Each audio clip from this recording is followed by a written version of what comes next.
Hello, mental health enthusiasts. Welcome back to Ultimate Potential, a mental health podcast. I'm Tony. And I'm Craig. And we are here to meet all of your mental health wildest hopes and dreams, right?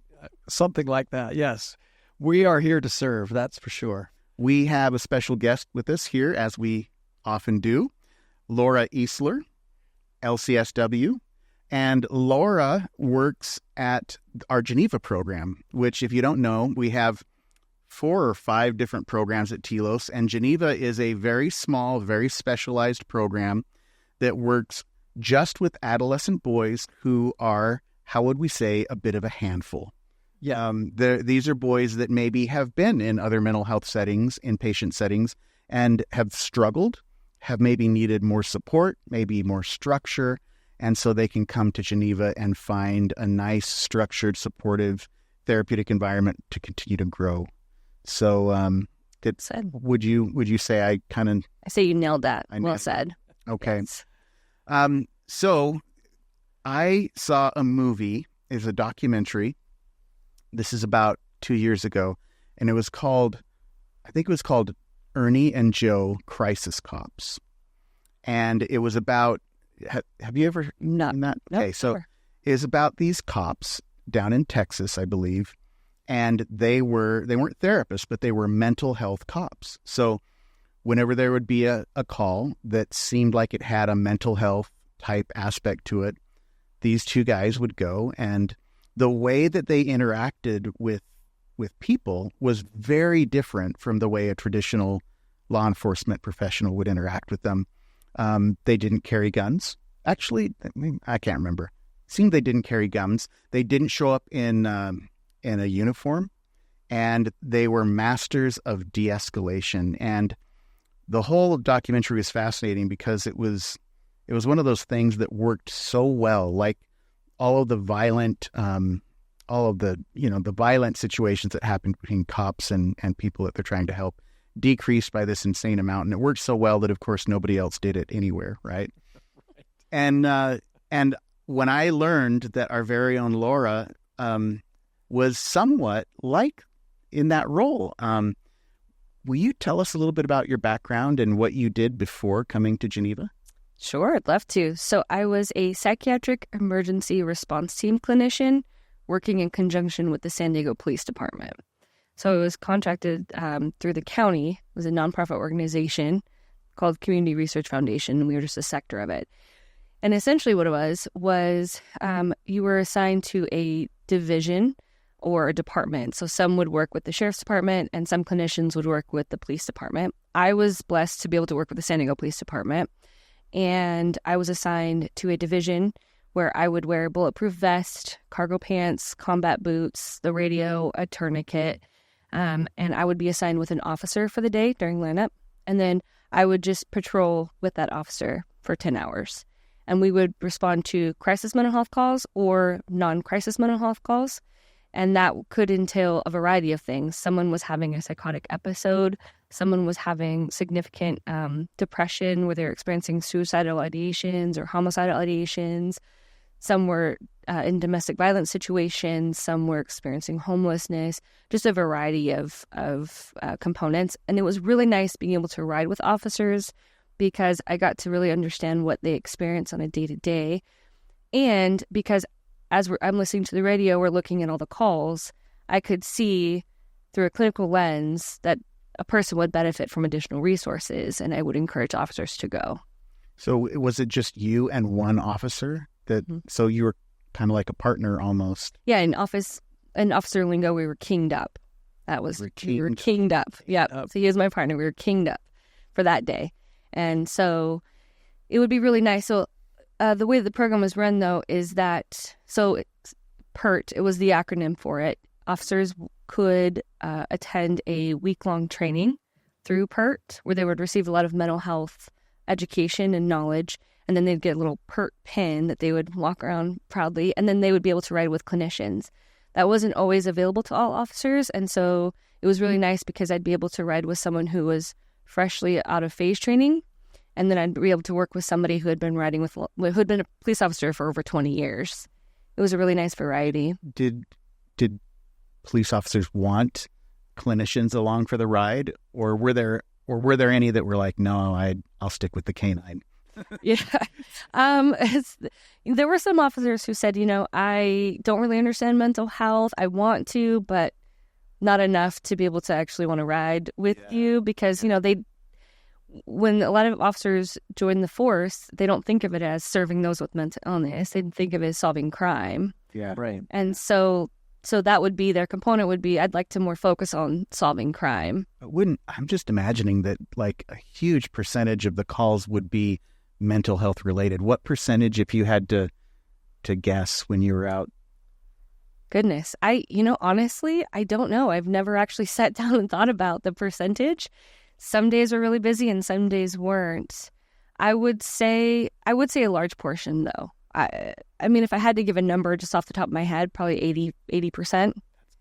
And you think, I mean, I don't know the statistics either, but you'd think like a vehicle crash, fine. But sure, yeah. Even in that moment, right, if it's a serious crash, now you've got trauma issues, right? Mm-hmm.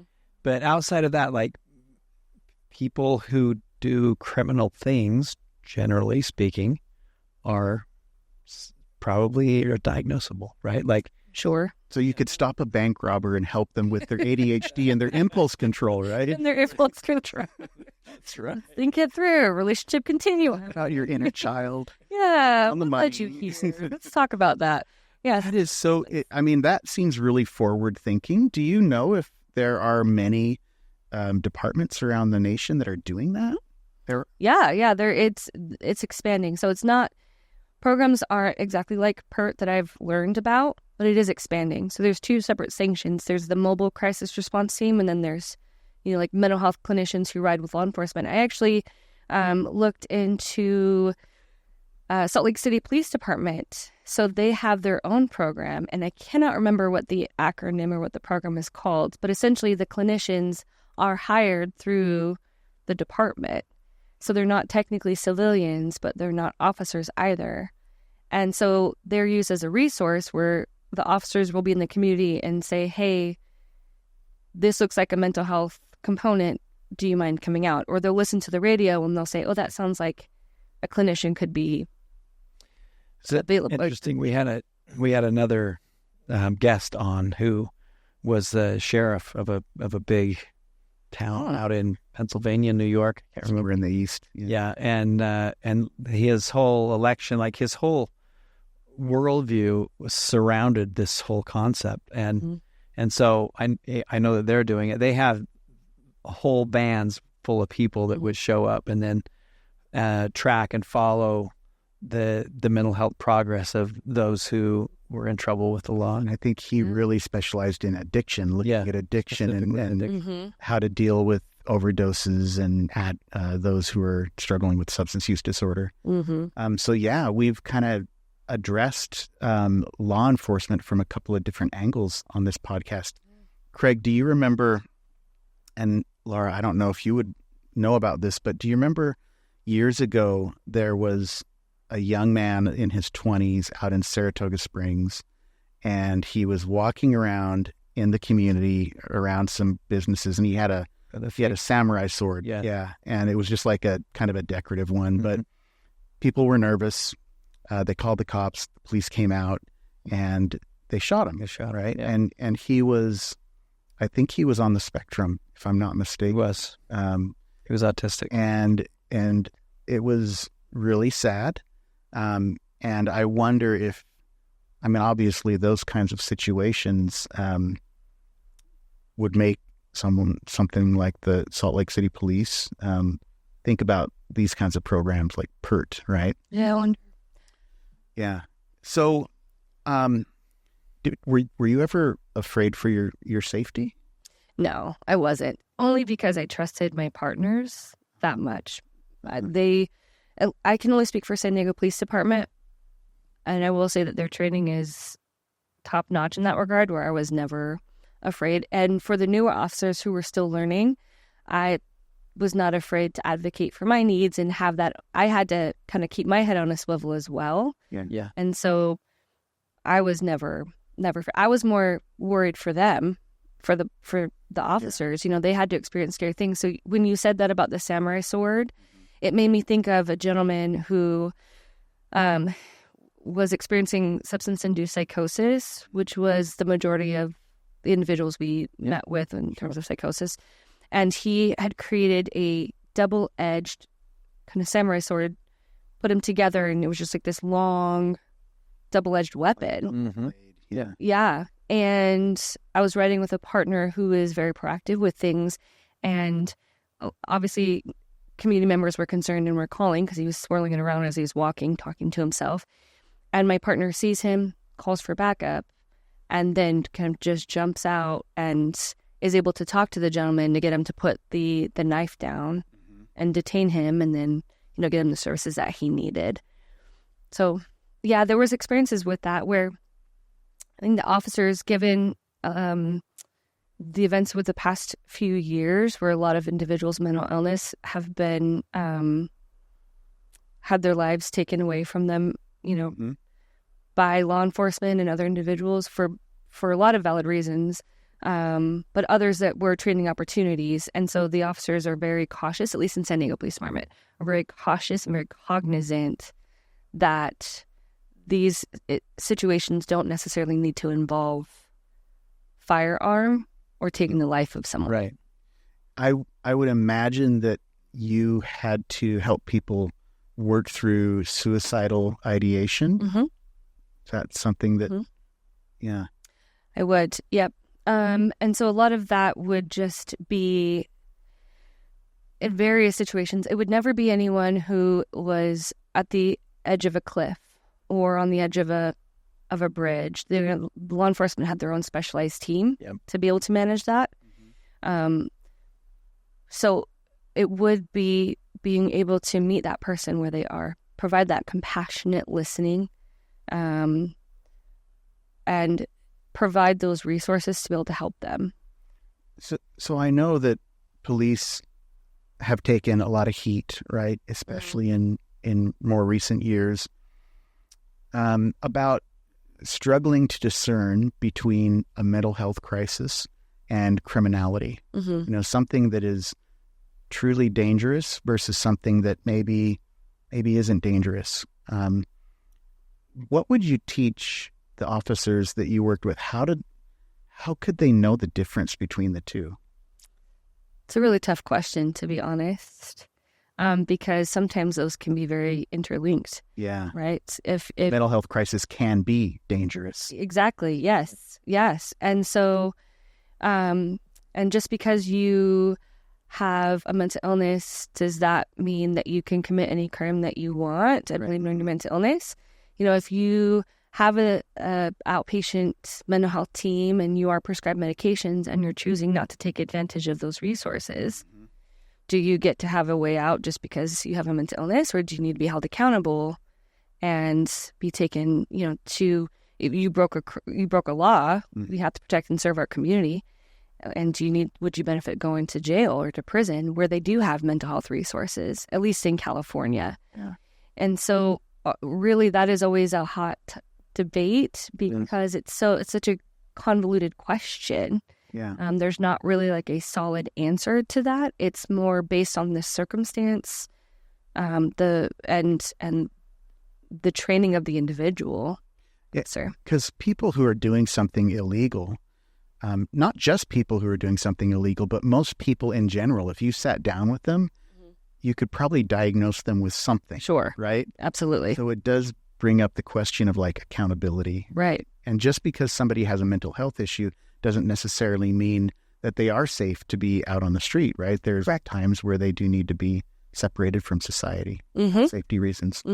So, Laura, down to the nitty gritty, right? Many of our listeners are families that have young people, either young adults or teenagers, and sometimes children, right?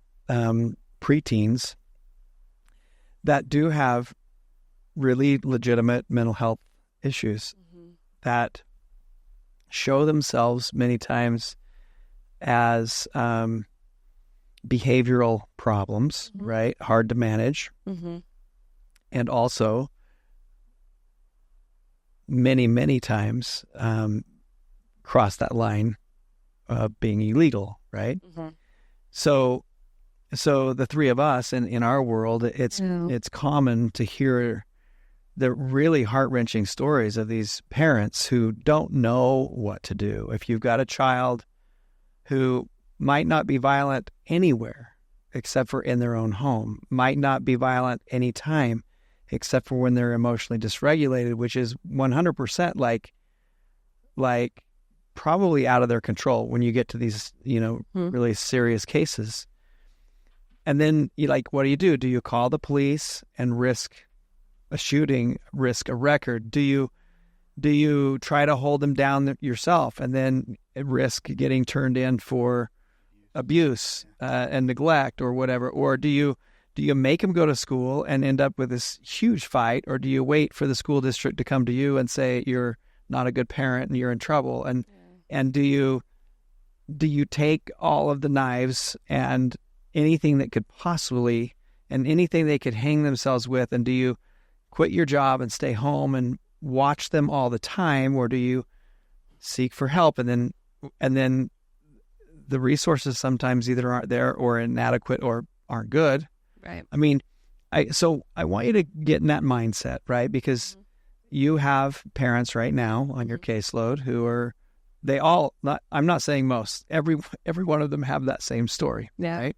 Yeah. And they've all had to face that dilemma. But you've also worked outside of residential treatment. And so can you just address our parents, right? The families that have not found the right resources or who are currently in, could you give us some advice to our listeners on maybe how to know the difference between this is when it gets really serious? That is another very, very tough question. Yeah, that's also very convoluted and complex. Yes. Because it's case by case. It's situational, right? Mm-hmm.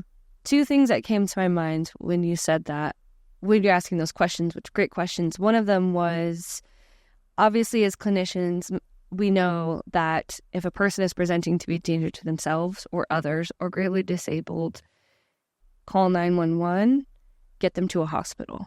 That one we know as our solid one. If your child is experiencing difficulty managing his or her emotions to the point where he has a knife and is causing harm, take them to the hospital, call 911, get those resources. Okay, that actually, I mean, you're saying that is kind of a given, but I don't think it's so cut and dry, because some parents are like, well, I don't want to make my child's life, who already is struggling, I don't want them to make their life more complicated. Yeah. Because when you bring the police in, right, things are no longer in your hands as a parent. Or the family who's had 4 hospitalizations already. Yeah. And they do the eye roll and they're like, my kid gets worse there. My kid doesn't get stabilized there. It's an insurance game or whatever it is. And so then they're just like, I'm just willing to take this on my own risk versus get them into a system, even if it's not a legal system, but even just a hospital system. Now, sure, there are better ones and worse ones, but some families have that experience where they're just like, if I take them in, they're going to put them in this unit, and then they're going to have access to other kids and other stuff and actually get worse, worse stuff. I've heard that plenty of times. Yeah, I've heard that plenty of times. And so that's the other part of it with parents. Give yourself grace. It's a hard job. Yes. It is so difficult, and you're not going to be perfect at everything, and that is okay. The ultimate thing to bring down is, am I safe? Is my child safe? And so that was one of the arguments I'd have with parents, where they would say what you just said. Every time we take my child to the hospital, he or she is released within less than 48 hours. Yeah. And he or she has met new people and developed these poor, toxic traits and behaviors. And what does it do? And I say, the hospital turns the parents in because they... Yeah, or the hospital calls CPS on me or whatever. Right. So I always bring it, at least when I was in the field, to, in this moment, how can we keep your child safe? Because if your child is not going to be able to stay safe, none of that is going to matter. Right. None of that is going to even, you're going to wish you would have thought about those resources and taken advantage of them rather than lose the life of your child. So that kind of brings me to my question, which is, there's this phenomena of de-escalation, right? You take somebody who's emotionally escalated. We know that when somebody's angry or highly emotional, the frontal lobe, the part of their brain that's a good decision-making part, kind of turns off, and they are driven more by instinct, right? And that's when really bad things can happen. So there's a really important skill to be able to take somebody from that high escalation and de-escalate them down to where emotionally they're calm. Their frontal lobe can come back online and they can start to make good decisions again. I'm imagining that not only in your work in San Diego, but your work in our Geneva program, you're doing a lot of de-escalating. Can you talk to our listeners a little bit about what are some of the tips and tricks to help de-escalate a child who's just gone from 0 to 60 in 1 second? That was going to be another thing that I would talk about with Craig, because it was this, how do we manage that? How do we prevent having law enforcement involved in our home and those potential consequences? And that's also case by case based on your child. Some children respond to one approach better than others do. You know, what works for one doesn't always work for the other. And so it's really about learning and understanding your child, which as a parent, you do that your entire life. So that makes sense. With Geneva, since none of them are my children, I make sure that I have that social currency in the bank. I have enough of that in the bank to where, depending on the situation, I can provide any kind of approach. Some approach will say, I hear you, you're really upset, I see that. I know that you're really angry. What can they do to help you? And then, you know, curse at me, tell me to go away, whatever language may be. Okay, well, I care about you. You matter to me. I'm here to support. You're not going to be able to push me away. So I'm going to stay right here, and I'll just be here until you're ready, and I will do what I can to help you. And so it's really just having that calm demeanor, that calm approach, that heart of peace that we talk about a lot, and getting them to be able to match my level. Because if I match theirs, we're just going to keep going and going in the power struggle. Right. I heard you validating, right? I heard you keeping a calm demeanor. But what I didn't hear you do was acquiesce or give in to the demands of the child. Kind of the classic example of a kid throwing a fit in the grocery store who wants the candy bar, and the parent's like, oh, fine, here. You know, just this will de-escalate you. And it does a lot of time, but then it also reinforces that behavior. Yeah. So talk about the line between de-escalating and holding a boundary versus just giving in and giving the child what they want. I have to take a step back myself to see mentally and emotionally where I am. Are my demands reasonable? Are they logical? Are they realistic? Smart. And if they are, then I hold that boundary and I hold firm and I explain to the child, this is the reason for my decision. I have that conversation with that child back and forth. And then, you know, again, if it's reasonable, if it's logical, if it's realistic, I stick to it. In that dialogue with that child, I have that open mind. And if I see, oh yeah, I'm being unrealistic, that makes no sense, then we compromise and I will give in to certain things here and there. There's nothing wrong with that. Just because I'm the adult doesn't mean that I'm always right. Just because I have that kind of power, if you will, doesn't mean that I have the rights. That child doesn't have a right to be heard or listened to or have an opinion or say what goes on in his or her life. And so with some of these students, when you have that conversation and I hold strong to my boundaries, it actually gives them that respect. Or I gain respect because they say she heard what I wanted and what I needed and what her thought process made sense and or she compromised. I actually had a student who had a lot of behavioral issues. He's on maintenance level now, doing so much better. He's not even my client, my student, but he came up to me one day and he said, Laura, I really appreciate you.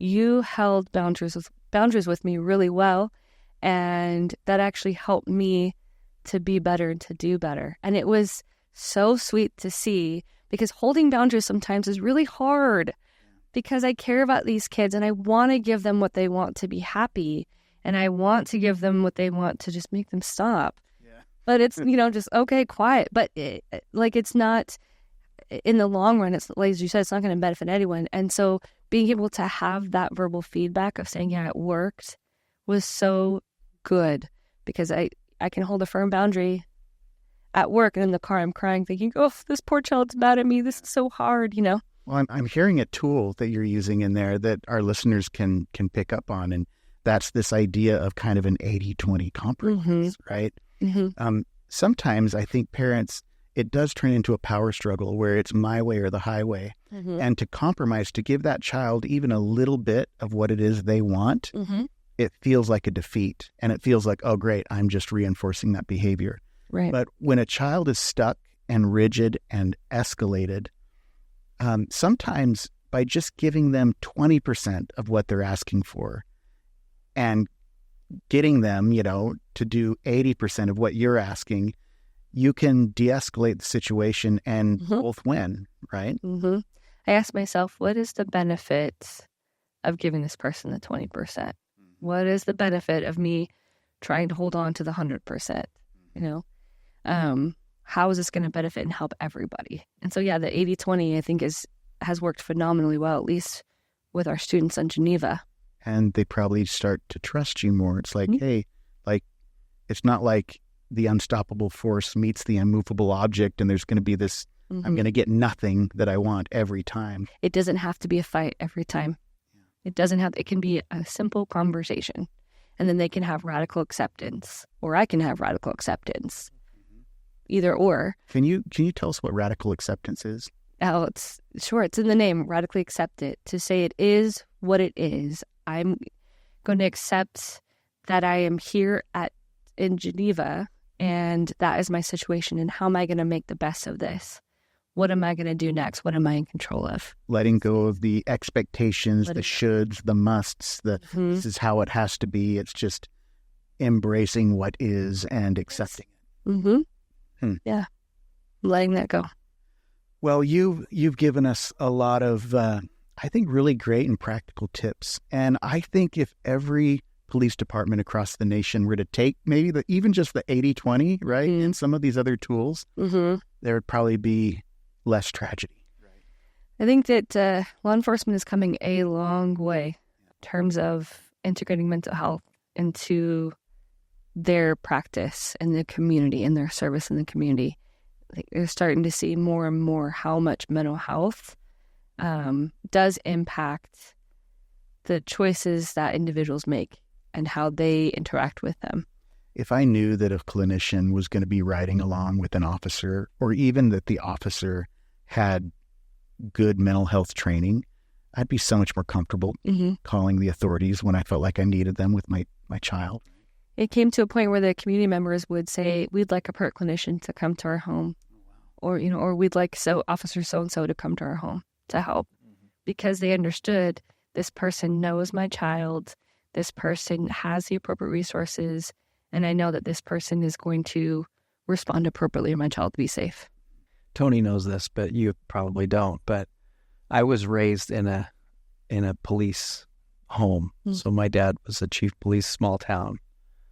And even back in the day, like this is like the John Wayne days, right? Long ago in a land far, far away. My dad was very, before the acceptance of mental health and before all of the knowledge that we have now and all of the political stuff that's out about mental health and the suicide crises and stuff. I just remember being in grade school and junior high and high school and my father talking to me about things like this, about the mental health piece and about the suicide piece. Mm-hmm. And I just really appreciated that. I often wonder how much of an influence my own profession was based on his experiences. And I'm grateful that he was able to bring that home to me. But on the other side of the things, like the dark side of the effect that it has on the officers, right? Mm-hmm. And that's where, I'm as upset as anybody when you see the criminal element behind a badge, right? Because there's always a bell curve. There's always bad guys. There's always bad in teachers, bad doctors, Yep. bad cops. Yep. And so I'm for sure not defending the bad cops, but I so much want to defend the difficulty it is to be a parent and to be a spouse and to be a normal person when you deal with life safety every day, whether or not you know you're going to be alive or not, right? And where you have to be around death and sadness and all that kind of stuff so much. And I do think that there's a level of family trauma because I feel like that I went through that myself, not knowing if my dad was going to be alive or dead after a call because we had the CB radios in the house, right? So we could listen as kids. And that's scary. It was kind of scary. That's very scary. Yeah. But that's what we did. And anyway, so hats off to that and what you did there. Thank you. And we really appreciate you here and the work you're doing. I have one more question. Yeah, please. For you. So many of our employees, whether they're clinicians or whether they're line staff that don't have advanced degrees or our school teachers or our doctors, so many of them, when you're working in a residential setting, after 3, 4, 5 months, it's like you start to wonder, is this working? Right? And then once you've been here for 9, 10, 11, and for sure 2 or 3 years, and then you get like your graduates that are just like coming back and adorning you with like gratitude, and like it's really a fulfilling line of work because we take kind of the hardest of the hard situations and then we we give them a second chance at life, or maybe a 9th chance, or a 12th, or 12th, whatever. And you've only been with us for however many months, right? Since March. Yeah. So do you already have that long-term perspective? Have you already seen the benefits of your work here, or are you kind of in that right now personally? And this has nothing to do with our listeners. This is just me asking you. Sure. Do you believe in this process already, or have you seen some of the fruits of your own patience and caring and intervention? I will say that if I didn't believe in telos and in this process, I would not be here right now. I wouldn't have even applied for this position. Yes, I do see some fruits of my labor, if you will. And then mainly of the students and the families, they're the ones that are really putting in that hard work. I'm just kind of guiding and giving resources. And I do see a lot of change. And other kids, they're probably going to benefit from additional programs like wilderness programs or continued residential treatment centers and a lot more long-term care. But even in those children where you think that their journey is going to be a little bit longer than others, there's still those gems where you're seeing that kind of develop, and you can see that there is some change, no matter how small or incremental. But so it is, what we're doing is working, and it matters. And my biggest piece is the family, because this is a difficult process for the families and for the kids. And my heart goes out to these families because they are working so hard and sacrificing so much. And it's really nice to be able to see that, and reassuring to see that with parents and kids who are not afraid to work hard and push past their challenges. And you're working with families that are maybe even one step lower into hopelessness than most of our families that we work with, because many of the families you work with, the child went to a treatment program and essentially was kicked out. Mm-hmm. And so they're thinking, well, the solution isn't a solution for my child and my family. Which is why I commend these parents. If you have some students whose children have been through 4 or 5 residential treatment centers, psychiatric hospitalizations, wilderness programs, and they are not giving up hope on their child. Yeah. And inspiring, isn't it? Very inspiring. Yeah. They're not giving up hope, and they believe in mental health, and they believe that processes can work, and it's very inspiring. And I hold a lot of respect for these families, because some students, as teenagers and then teenagers with mental illness, they think, okay, well, this program didn't work, so none of the programs work. And they have that wonderful example from their parents who are also attending individual and marriage and family therapy and couples counseling and all those things, that there still is hope. Something will work. And so they haven't given up. Well, I want to express gratitude to you, Craig, and I both thank you for your hope, and thank you for your tenacity and your expertise that you bring to Telos. Here at the end, as we wrap up, we always want to invite you, if you have anything you'd like our listeners to know, or a cause, or anything you'd like to direct them to. I will just say that in any program that you work in, any avenue of community support that you encounter, obviously there are going to be challenges. There's going to be things that you don't agree with. People are not perfect. Organizations aren't perfect. They strive for perfection. Some do it much better than others. But to just not give up hope, not be afraid to dig to do the work. And eventually in time, you will see the good come from it. You will see the benefits and the blessings that come from it in time. Well said. Thank you. Thank you so much. Thanks for being on our podcast. Thanks for having me. And listeners, we are happy that you were able to join us. That wraps up another episode of Ultimate Potential. We'll see you next time. And until then, remember, mental health matters. It does indeed. Don't forget to share, like, and subscribe here on our social media or wherever you access your podcasts. Thanks.